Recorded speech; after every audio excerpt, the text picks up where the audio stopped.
চাওয়ার ভাগ্যটা তো সবারই থাকে, কিন্তু পাওয়ার ভাগ্যটা হয়তো সবার কপালে থাকে না।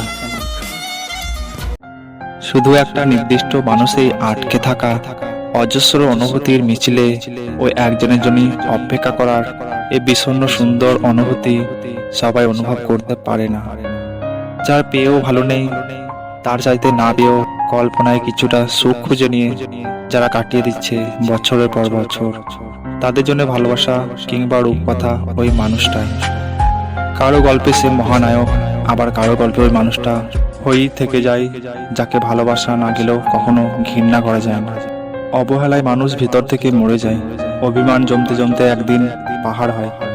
একসময় মানুষ প্রত্যাশা করা ছেড়ে দেয়, অভিমান অভিযোগ করা বন্ধ করে চুপ হয়ে যায়। ইচ্ছেদের উড়িয়ে দেয় আকাশে, কেবল দীর্ঘশ্বাসে হঠাৎ হঠাৎ মনে হয় জীবনের মুহূর্তগুলো আসলেই অন্যরকম হতে পারত।